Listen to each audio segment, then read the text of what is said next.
Assalamualaikum warahmatullahi wabarakatuh. Perkenalkan, nama saya Kusrini Handayani. Saya mahasiswa PPG dalam jabatan tahun 2020 Universitas Negeri Yogyakarta. Saya mengajar di SMP Negeri 2 Surabaya, mata pelajaran IPA. Kesempatan kali ini saya akan melakukan pembelajaran pada materi Sistem Peredaran Darah kelas 8 di kelas 8E. Selamat menyaksikan.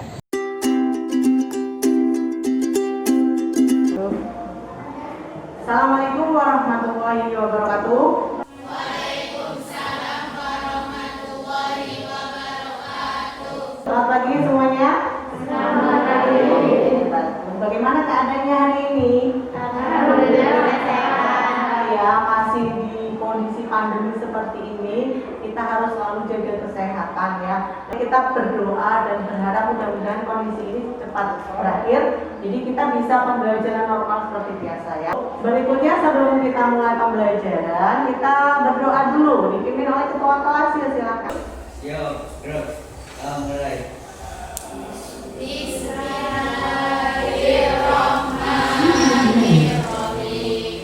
Mudah-mudahan pembelajaran hari ini berjalan lancar ya. Oke, yuk berikutnya Bu Rini cek kehadiran dulu ya. Yang tidak berangkat siapa? Berangkat semua ya? Ini 16 ya? Sehat semua kan? Sehat. Oke, bagus. Kalau sakit tidak bisa berangkat ya. Oke. Sebelum kita mulai pembelajaran, kita menyanyikan lagu Indonesia Raya dulu ya. Semuanya. Indonesia tanah airku, tanah tumpah darahku. Indonesia Raya, merdeka, merdeka, hiduplah Indonesia Raya. Yuk, hari ini kita akan belajar tentang apa? Coba.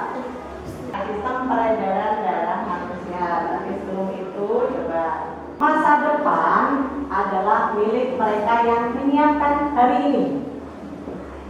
Mari kita siapkan dan maksimalkan belajar hari ini untuk masa depan yang baik. Nah, semangat untuk belajar hari ini karena belajar IPA itu asik. Asik ya? Belajar IPA asik ya? Sebelum kita masuk ke materi, coba diingat dulu ya materi pembelajaran yang kemarin tentang apa? Zat adiktif, pintar masih ingat. Coba sebutkan macam zat adiktif, ada yang tahu apa saja masih ingat? Yang mengandung kafein, kafein ada di mana? Di kopi. Oke, bagus, semangat. Nah, kompetensi dasar yang akan kita pelajari pada hari ini yaitu menganalisis sistem peredaran darah manusia dan memahami gangguan pada sistem peredaran darah dan juga upaya menjaga kesehatan sistem peredaran darah. Indikator yang harus dicapai yang pertama, kalian dapat merinci fungsi darah ya. Nah, karena darah itu kan penting bagi tubuh. Nah, terus kemudian yang kedua, membandingkan karakteristik komponen penyusun darah. Yang ketiga, menganalisis proses pembekuan darah. Kemudian membuat model komponen penyusun darah. Dan yang kelima adalah membuat laporan. Ini nanti di akhir kalian membuat laporan dari hasil percobaan yang akan kita lakukan hari ini ya. Dan laporannya nanti dikumpulkan dan saya nilai. Nah, berikutnya coba perhatikan video dulu ya. Pernahkah kamu menaiki kendaraan yang sedang bergerak di sepanjang jalan raya? Apa saja yang bisa kamu lihat di sepanjang jalan raya tersebut? Keadaan yang sama terjadi dalam sistem peredaran darah manusia. Oke, tentang apa? Coba yang kalian lihat di video itu ada gambar apa saja tadi? Coba apa sih itu? Kereta mobil itu sebagai apa? Transportasi. Sebagai transportasi. Ya, kita kalau mau kemana-mana untuk memudahkan mobilitas kita menggunakan alat transportasi. Coba menurut kalian kalau kita analogikan terhadap tubuh kita, coba kaitannya dengan sistem apa? Apa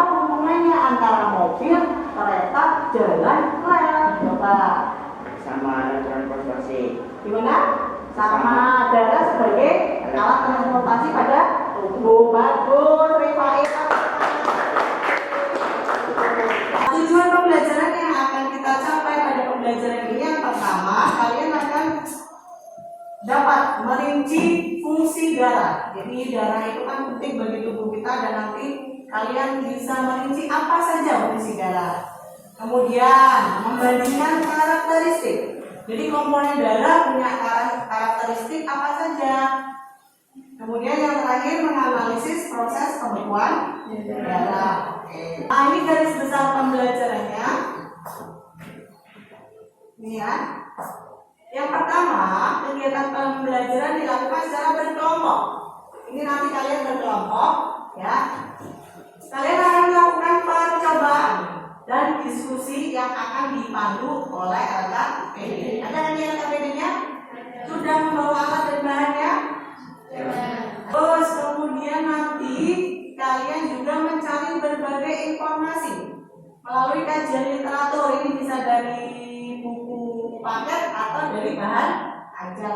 Dalam pembelajaran guru akan menilai satu penilaian kinerja dalam praktikum. Jadi kalian akan saya nilai kinerjanya. Kemudian berikutnya laporan. Laporan nanti setiap anak membuat, ya, dan nanti dikumpulkan. Dan juga akan saya nilai sikapnya dalam pembelajaran. Yang terakhir, untuk post test ini penilaian kognitif. Oke. Nah, coba siapkan kertas dulu. Ini ada 2 soal. Sama pulpen. Nomor 1 sebutkan fungsi darah. Kemudian yang kedua apa saja komponen penyusun darah. Pak Guru ini beri waktu berapa menit? 5 menit ya? Cukup ya?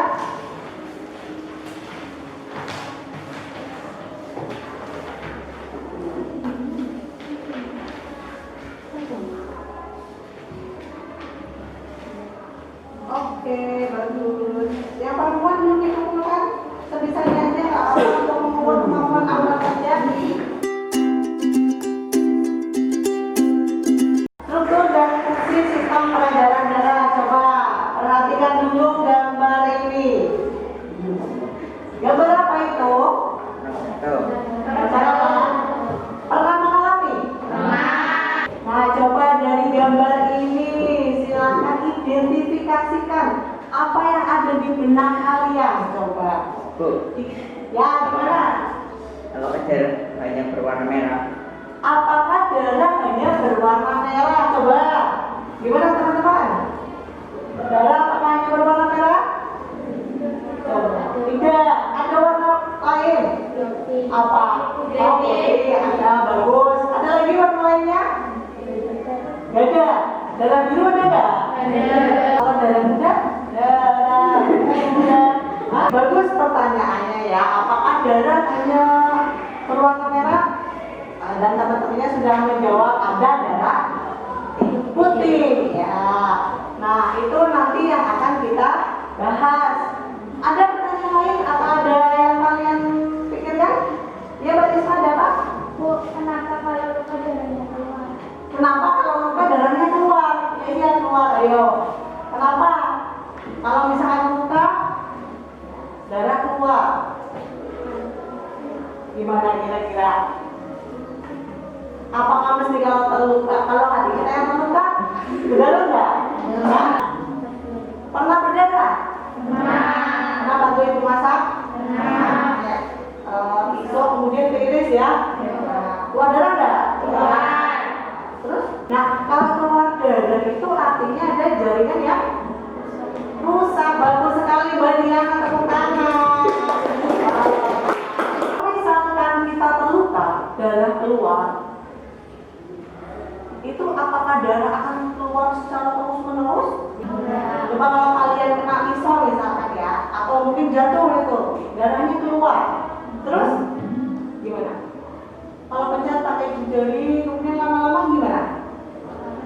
Berhenti. Nah, kira-kira kenapa itu kok bisa berhenti?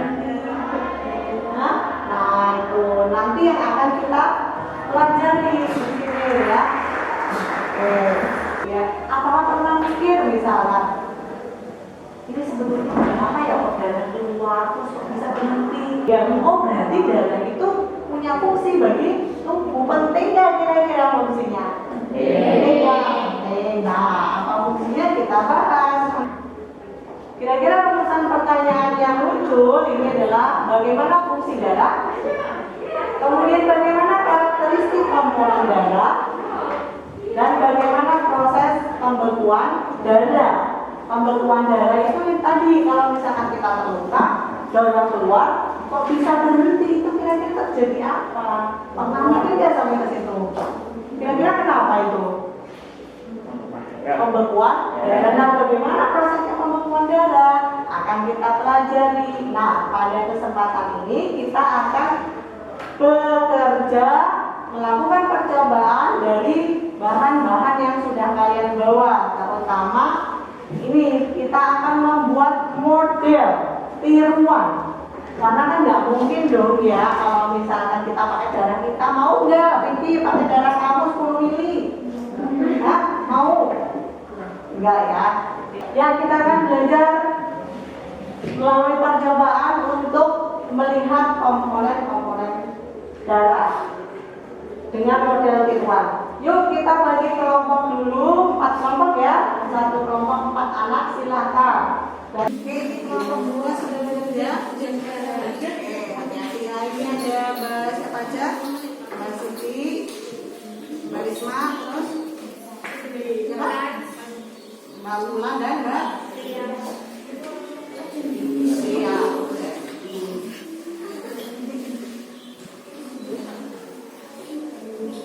Ya, hati-hati ya bekerjanya. Ini ada Mbak siapa aja? Andrea. Terus Diana. Nia. Terus lagi siapa? Oh, Sarah. Oke.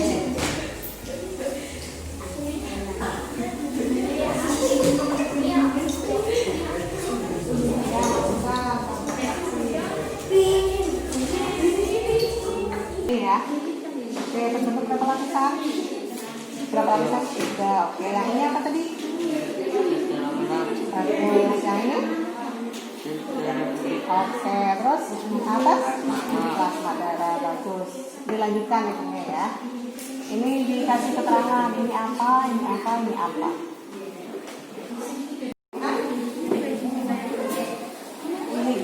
Ini leukosit ya. Terus intinya bagaimana? Kalau eritrosit intinya ada bentuknya gimana? Bentuk intinya. Coba sambil melihat kajian literaturnya dari bahan ajar dan dari buku paket. Sudah mendapatkan hasil? Sudah baca semua ya? Coba ini dari kelompok 1 ini dapat seperti ini. Yang lain bagaimana? Sudah? Sudah, bagus. Sekarang LKPD-nya yuk kita diskusi yuk. Yuk kelompok 1 kita bertepuk tangan dulu untuk kelompok 1.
Oke, tepuk tangan untuk kelompok 1.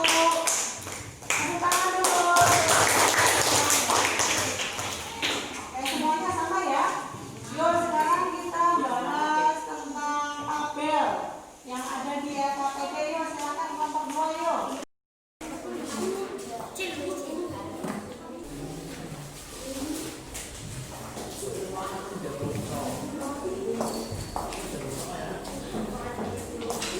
Yuk, sambil dibacakan, Mbak.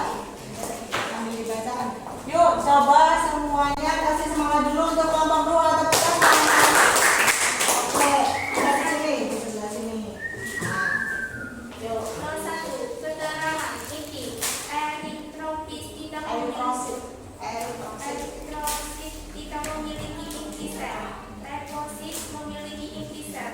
Trombosit tidak memiliki inti sel. Keterangan 2, fungsi untuk mengikat oksigen dari paru-paru dan mengedarkannya ke seluruh tubuh. Leukosit sebagai pertahanan tubuh dari serangan penyakit dengan cara memangsanya atau fagositosis atau membentuk antibodi. Trombosis pembekuan darah. Keterangan 3, jumlah eritrosit 5 juta, leukosit 8.000, trombosit 300. Keterangan 4, bentuk eritrosit bulat titik, leukosit tidak tetap, trombosit tidak beraturan.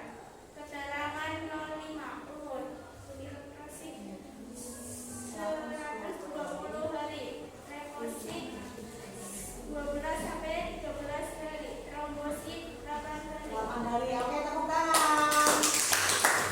Coba ada yang punya pendapat lain nggak dengan kelompok 2? Sama?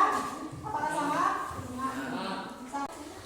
Coba disimak dulu ini hasil dari kelompok 2 dari studi literasi ya, kajian pustaka dari bahan ajar dan juga buku paket. Inti pada eritrosit. Eritrosit itu sel darah apa? Eritrosit sel darah apa? Merah.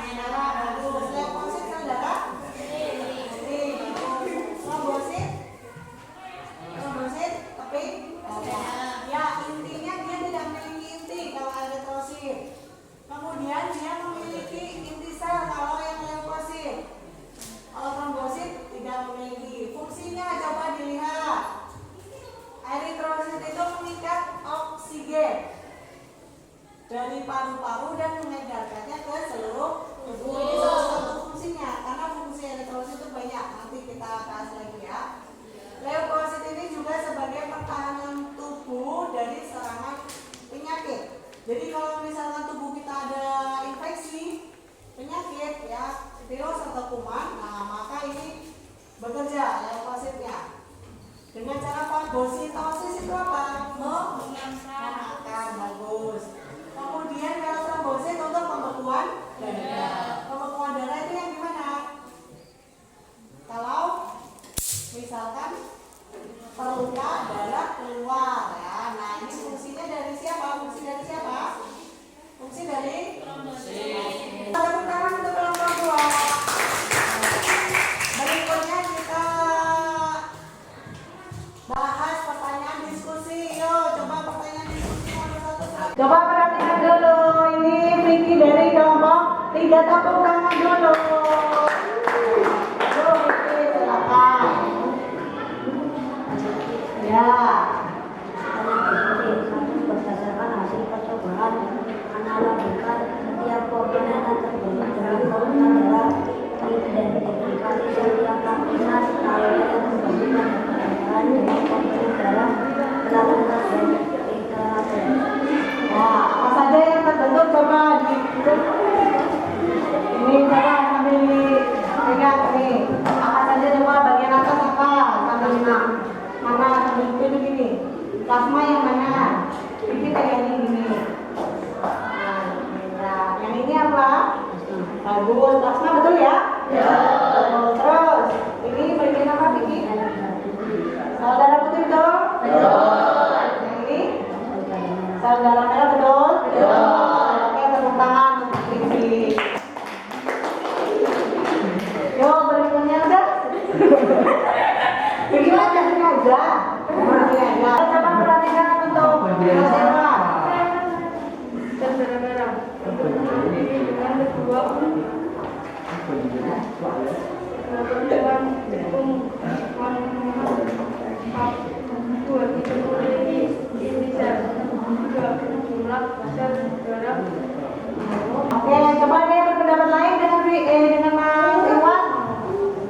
Sependapat ya?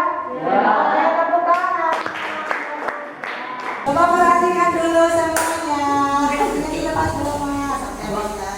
3. Fungsi darah sangat penting sekali untuk menjaga tubuh. Darah adalah sebuah cairan di mana cairan itu adalah seperti air. Dan cairan itu berfungsi untuk mengangkut oksigen melalui sel-sel darah ke seluruh tubuh dan merupakan kebutuhan makhluk hidup. Jadi dengan adanya darah, maka hidup manusia akan tertolong. Oke, bagus ya. Ada yang berpendapat lain?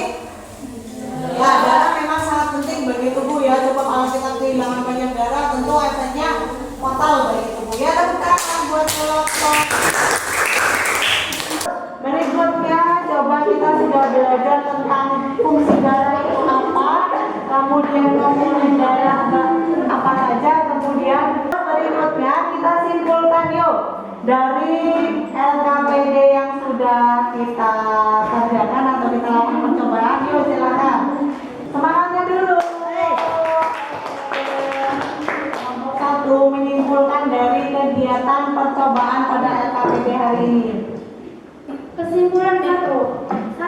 Bagian yang berwarna putih adalah sel darah putih atau leukosit. Fungsi melawan penyakit. 2. Bagian yang berwarna merah adalah sel darah merah atau hemoglobin tidak mempunyai inti sel. Fungsi mengangkut O2. 3. Warna merah pada darah disebabkan karena hemoglobin dan oksigen dari paru-paru yang mengandung. Fungsi mengikat O2. Oke, ya tepuk tangan. Itu kurang lebihnya komponen darah kita. Kalau misalkan dilakukan sentrifugasi, ini akan menghasilkan seperti ini, ya. Nah, coba bagian paling bawah apa? Bagian paling bawah ya. Darah merah. Kemudian yang ini di tengah terbentuk lapisan terus ya. Oke, terus yang atas ini apa? Ya, oke, semuanya pintar ya. Nah, berikutnya gurunya akan memberikan penguatan. Yuk, sekarang hadapnya ke depan semua dulu. Oke, yang pertama, darah itu mengangkut oksigen. Kita bernafas itu menghirup apa sih? Oksigen. Oksigen itu masuknya lewat mana? Hidung. Nah, dari hidung itu terus kemana? Ada yang tahu? Ada yang pernah nanya oksigen? Masuknya kemana? Terus kemana? Nah, ini ya. Jadi oksigen yang masuk melalui hidung itu diangkut oleh alat transportasi siapa? Darah. Selain mengangkut oksigen, penumpang yang lain kayak kereta. Kereta kan selain membawa kereta itu kapasitasnya berapa penumpang sih? Banyak ya? Banyak. Tujuannya juga macam-macam. Nah, ini sama juga darah. Darah selain mengangkut oksigen juga mengangkut apa? Apa ini? Makanan. Kalian setiap hari makan ya? Tadi pagi sudah makan? Nah, makanan masuk ke mulut terus kemana? Ada yang tahu? Dicerna oleh siapa? Diserap oleh usus. Nah, habis dari usus itulah masuk ke pembuluh darah, diangkut oleh darah. Nah, ini makanannya. Jadi sari makanan diangkut oleh darah. Kemudian pembawa hormon juga dan zat-zat yang lain. Selain mengangkut oksigen, juga mengangkut sisa metabolisme berupa apa?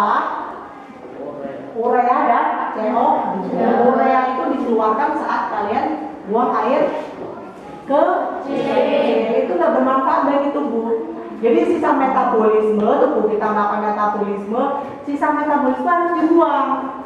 Kalau nggak dibuang racun bagi tubuh, ya. Nah, dibuangnya yang membawa itu darah, ya. Ini dibuang, kemudian CO2 dibuangnya melalui apa? Ayo. Bagus sekali Mbak Siti, tepuk tangan. Ini melalui saluran pernafasan saat kita menghembuskan nafas, bukan nafas yang terakhir tapi ya. Yang ketiga, membentuk zat antibodi dan melawan kuman. Kira-kira ini fungsinya siapa? Ayo. Bagus sekali, Rifai, tepuk tangan. Kemudian ini mengatur suhu tubuh. Kalau misalnya kita kedinginan, tubuh kita gimana responnya? Kalau dingin, tubuh kita gini namanya bagus. Terus berikutnya nih, gambar apa nih? Nah, apa saja komponen darah? Nah, tadi kalian sudah belajar melalui LKPD ya. Oke nih, komponen darah ini gambar apa kira-kira? Coba ini bentuknya lihat nih, bentuknya gimana? Ini nih, kalau doranya itu ya kayak gini, ini kayak apa ini? Ini kayak apa nih? Bersentuh ya. Kalau orang-orang habis melahirkan kayak gitu tuh.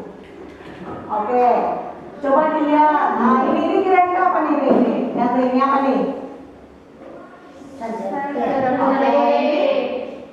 Bagus sekali ya. Darah itu merupakan jaringan ikat. Wujudnya apa? Cair. Kalau kalian berdarah itu kan keluar apa bentuknya kayak batu? Enggak. Kayak air ya, cair. Terus komponennya plasma dan elemen sel. Nah, plasmanya ini yang tadi kalian pelajari, yang kalian lakukan percobaan nih plasmanya nih. Oke, terus berikutnya komponen darah yang pertama ada plasma, kedua eritrosit. Itu apa eritrosit?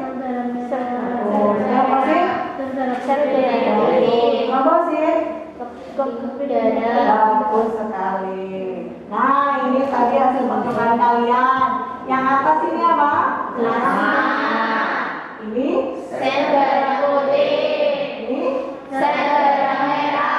Nah, ini bentuknya nih, ini sel darah merah, sel darah putih, dan ini Trombosit. bagus. Nah, cirinya tadi juga sudah dibahas tadi oleh kelompok 2 ya. Bulat pipi, permukaannya cekung, dan ini tidak memiliki inti sel. Mengandung hemoglobin. Kenapa kok darah kita warnanya merah? Karena di situ ada kandungan hemoglobin. Nah, jumlahnya ini per milimeter kubik itu sekitar 5 juta. Dibentuk di tulang pipi, sumsum tulang. Nah, ini umurnya 120 berapa bulan berarti? 120 hari bagi 30 berapa? 4 bulan ya. Nah, kalau sudah tua itu berarti umurnya udah segini. Kalau kalian umur segini udah tua belum? Belum. Kalau udah tua itu udah tua dan rusak dirombak. Jadi caranya manusia udah tua udah berguna pula ya. Tapi nggak ada ya, manusia semuanya berguna. Ya ini sudah tua dan rusak, ini dirombak dalam hati dan limfa. Terus ketika dalam paru-paru mana paru-paru? Punya paru-paru kalian? Punya. Oh, di mana? Di dada, bagus ya. Ini hemoglobin dalam sel darah merah mempunyai daya ikat yang tinggi terhadap oksigen. Jadi Hb mengikat oksigen. Nah, kalau Hb mengikat oksigen ini namanya apa? Oksihemoglobin. Sementara kalau ada di jaringan tubuh ini daya ikat terhadap karbon dioksida yang tinggi. Membentuk apa ini? Karbaminohemoglobin. Oke, ini merupakan sisa metabolisme. Terus berikutnya sel darah putih. Nah, ini sel darah putih ini fungsinya pertahanan tubuh dari serangan penyakit dengan cara memangsa. Nih, dengan cara memangsa. Jadi kalau misalkan tubuh kita ada infeksi atau ada virus yang masuk, nah ini terjadinya siapa ini? Sel darah putih. Ini sel darah putih dia melakukan fagositosis, memakan. Ada kuman masuk, dia makan. Ya, ini dimakan atau membentuk antibodi. Kalau misalkan luka tuh, kaki kalian tuh luka, ya. Kemudian ada kalau luka ada keluar nanah ya. Tahu nanah? Nanah itu apa? Nanah itu sel darah putih yang kalah oleh kuman, penyakit. Terus tidak berwarna, dia jernih, bentuknya tidak tetap dan memiliki inti sel. Masa hidupnya ini lebih singkat atau lebih lama? lebih singkat ya, 12 sampai 13 hari. Jumlahnya ini 8.000. Kalau tadi sel darah merah berapa? 5 juta. Nah, kalau infeksi ini nambah nih. Ya, nambah karena ibaratnya benteng ada lawan banyak. Nah, maka pertahanan harus kuat sehingga nambah. Terus pernah mendengar istilah kanker darah? Pernah. Nah, atau nama ininya apa ya? Nah, bagus, leukemia ini kondisi sel darah putihnya melebihi normal. Kenapa kok itu jadi masalah? Sel darah putih itu kan bagus ya untuk pertahanan. Kalau ada kuman penyakit dimakan. Tapi kenapa kalau jumlahnya banyak justru bahaya? Kenapa? Bagus sekali tepuk tangan, terima kasih. Karena jumlahnya saking banyaknya tidak ada makanan sehingga sel darah merah dimakan itu ya. Nah jadi kalau apa-apa yang berlebihan juga tidak baik ya. Nah ini makan sel darah putih itu dilihat ini. Ini ada granulosit. Granulosit itu leukosit yang punya granula. Ini apa keruh? Coba nih dilihat apa saja? Eosinofil, basofil dan neutrofil. Kalau eosinofil ini ya, punya granula yang halus dan bersifat asam. Kalau basofil kasar dan bersifat basal. Kalau neutrofil bergranula halus dan bersifat netral. Oke. Agranulosit ini yang ada ini kayak titik-titiknya itu. Ini ada limfosit dan monosit. Berikutnya apa? Keping darah atau trombosit. Nah, ini tadi berperan dalam pembekuan darah ketika kita terluka atau darah keluar. Dan bentuknya tidak beraturan, jumlahnya 300.000 ya per milimeter kubik. Dan memiliki masa hidup yang singkat atau sekitar 8 hari. Nah, ini proses pembekuan darah. Coba nih, ketika kalian terluka, berarti ada bagian jaringan yang rusak ya. Nah ini, sesaat setelah bagian tubuh terluka, trombosit pecah nih. Kalau tubuh kalian terluka, trombosit kalian itu pecah. Nah, kalau trombosit kalian pecah, ini ya karena mungkin bersentuhan dengan permukaan kasar ya, mungkin naik sepeda jatuh, gitu kan? Nah, karena apa tuh? Lututnya kena aspal misalkan ya. Nah, trombosit pecah. Kalau trombosit pecah, nah maka akan mengeluarkan trombokinase. Nah, trombokinase ini atau tromboplastin sama ya. Ini akan mengeluarkan protrombin. Nih. Dan akan berubah menjadi trombin dibantu oleh apa ini? Vitamin K dan ion kalsium. Ya. Kemudian trombin akan mengubah fibrinogen menjadi benang-benang fibrin. Ini tuh bentuknya benang. Nah, benang-benang fibrin ini benang ya. Jadi dia yang akan menjaring darah. Ya, jadi ketika terluka, jaringan rusak, darah keluar. Nah, ini bekerjanya seperti ini. Benang-benang itu dijaring, darahnya dijaring. Nah, kalau dijaring, akhirnya darahnya gimana? Darahnya gimana? Nah, ini fungsinya nih. Nih gambarnya seperti ini pembuluh darah. Ini pembuluh darah kamu nih. Di sini ada darahnya. Ketika luka, ini jaringan rusak nih, pecah, sobek. Nah, kalau luka, nih, maka mengeluarkan trombokinase. Trombokinase mengubah protrombin menjadi trombin tadi. Trombin mengubah fibrinogen menjadi fibrin. Nah, fibrinnya ini, benang-benangnya nih, lihat. Nih, darah kamu dijaring. Darah kamu dijaring sehingga mantel. Jadi gitu. Sekarang tahu ya.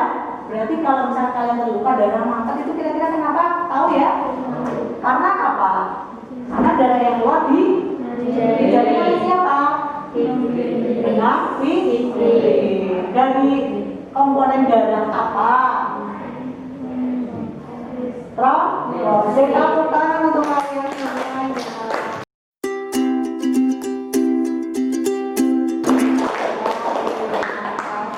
Ya. Oke, terus sekarang kita masuk ke kegiatan penutup. Coba disimpulkan, ada yang bisa menyimpulkan dari kegiatan kita hari ini? Sel darah ada 3 macam, yaitu sel darah merah, eritrosit, sel darah putih, leukosit, dan keping darah, trombosit. Darah berfungsi mengangkut oksigen dan karbon dioksida. Putih dan trombosit juga sel darah merah. Ya, berarti darah itu tersusun dari plasma darah, sel darah putih dan trombosit, dan juga sel darah merah. Oke, bagus. Coba gimana mau refleksinya Mbak Ria? Gimana belajar hari ini? Menyenangkan. Terus apa informasi yang kamu dapatkan hari ini? Bermanfaat nggak? Bermanfaat. Apa manfaatnya? Mengetahui fungsi darah, Terus? mengetahui komponen darah, Ya. Terus kaitannya dengan pembelajaran gimana? praktek, lebih sering praktek. Oh, lebih sering praktek. Kenapa kalau praktek senang? Oke, paham tapi ya? Paham. Oke. Nah, untuk sebelum kita akhiri, coba ini Bu Rini memberikan post test dulu untuk mengecek kemampuan kalian. Ya, ini dikerjakan dulu.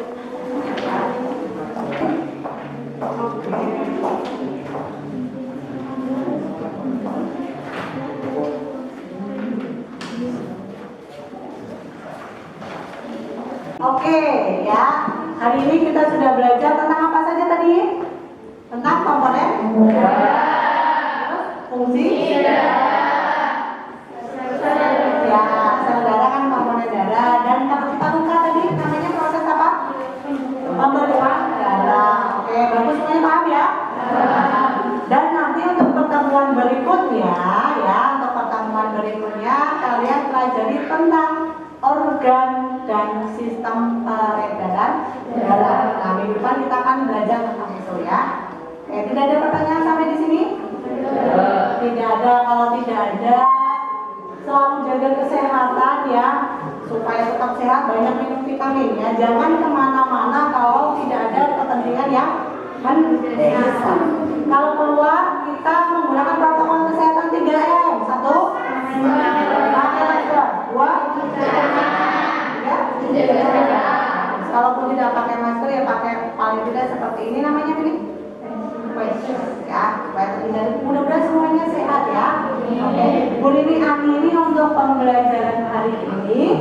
Sekian dulu saya tutup. Sebelum kita tutup, mari kita bersama-sama membaca hamdalah.